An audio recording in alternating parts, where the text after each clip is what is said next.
दोस्तों, यह कहानी है बिहार उत्तर प्रदेश के एक गांव की, जिसमें विजय नाम का लड़का रहा करता था। बचपन से ही पढ़ाई में होशियार विजय अपने मम्मी पापा की आखिरी उम्मीद था। विजय के दादा ने अपने समय में बहुत कर्ज ले लिया था, जिसको चुकाने में पापा की पूरी जिंदगी मजदूरी में निकल गई। उनके पास थोड़ी सी जमीन थी, जिससे उनका गुजरा हो रहा था। पापा की तबीयत मजदूरी करने से खराब रहती थी, पर पापा विजय को इस बात का एहसास नहीं होने देते थे। विजय को पढ़ाई में इतना होशियार देखकर उसके मम्मी पापा ने हर वो काम किया जिससे वह विजय को पढ़ा पाए। विजय की कॉलेज की पढ़ाई खत्म हो गई थी और वह एक छोटी सी नौकरी करने लगा, जिससे उसका खर्चा निकल जाता और साथ में वह कलेक्टर बनने की तैयारी भी कर रहा था।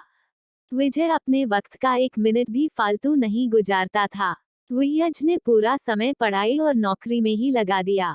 विजय के पापा को यह पता था कि वो कलेक्टर बनना चाहता है, इसलिए घर की हालत बहुत ज्यादा खराब होने पर भी उन्होंने विजय से कभी इस बात का जिक्र नहीं किया और न उसको अच्छी नौकरी करने के लिए कहा।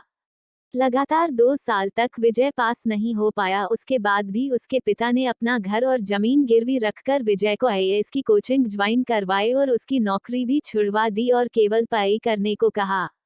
विजय के पापा हमेशा उससे कहा करते, बेटा खेत और घर दोबारा आ जाएंगे, पर कलेक्टर दोबारा नहीं बन सकते। आज पूरे साल पढ़ाई करने के बाद विजय का रिजल्ट आ गया, जिसमें वह अच्छे नंबरों से निकल गया था। आज उसके पिता से ज्यादा खुश कोई नहीं था। ऐसा लग रहा था जैसे विजय का सपना पूरा होने वाला है, पर भगवान को कुछ और ही मंजूर था।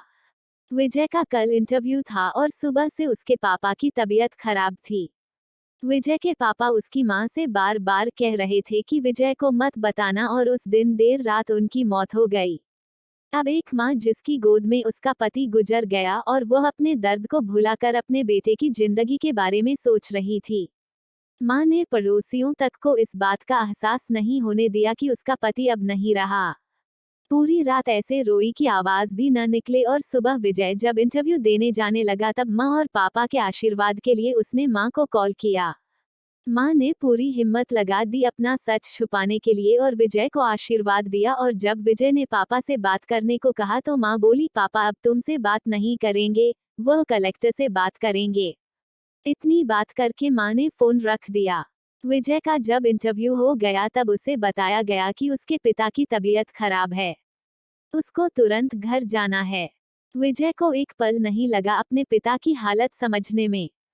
घर पहुंचकर पिता के पैरों में गिरकर वह जोर जोर से रोने लगा और कहने लगा, पापा उठो, देखो मैं कलेक्टर बन गया। आज उसके पिता को वो खुशी मिली थी जिसका उनको वर्षों से इंतजार था, पर आज वह इस दुनिया में नहीं थे। भगवान विजय के पिता की जिंदगी में सुख लिखना ही भूल गए थे। पहले वह अपने पिता के कर्ज में जिंदगी भर मजदूरी करते रहे और फिर बेटे के सपनों में फिर घर और जमीन गिरवी रखनी पड़ी। वह जिंदगी में कर्ज लेकर आए और कर्ज लेकर चले गए। विजय के पिता को भले ही जिंदगी में कुछ हासिल न हुआ हो, पर वह अपने लड़के को इस काबिल बना गए कि वह अपनी 7 पुश्तों को बैठे बैठे खिला पाए। विजय की मां ने जो उस रात किया, जिसको करने का जज्बा बहुत कम लोगों में होता है। जब विजय कलेक्टर बनकर घर आया तब मां ने विजय से कहा, बेटा तुम आज इतने बड़े बन गए हो कि हाजारों गरीबों का भला कर सकते हो।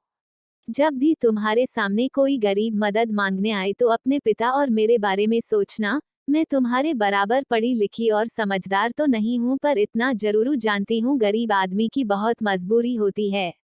तुम कभी किसी का बुरा मत करना। कहानी का सीख। दोस्तों, इस कहानी से हमें यह शिक्षा मिलती है कि वक्त कितना भी खराब हो, हम उसे बदल जरूर सकते हैं। माँ और बाप के एहसानों को हम कभी नहीं उतार सकते हैं, पर हम अपने कर्मों से उनकी इच्छा जरूर पूरी कर सकते हैं। जब हम 2 मिनट में किसी को अच्छा या बुरा कह देते हैं, तब हम उसके जीवन का संघर्ष भूल जाते हैं। किसी अधिकारी, नेता या बिजनेस को बुरा भला कहने से पहले उसके पीछे की मेहनत और त्याग के बारे में जरूर सोचें। दोस्तों, आपको ये कहानी कैसी लगी कमेंट में जरूर बताएं। अगर अच्छी लगी तो चैनल सब्सक्राइब करें।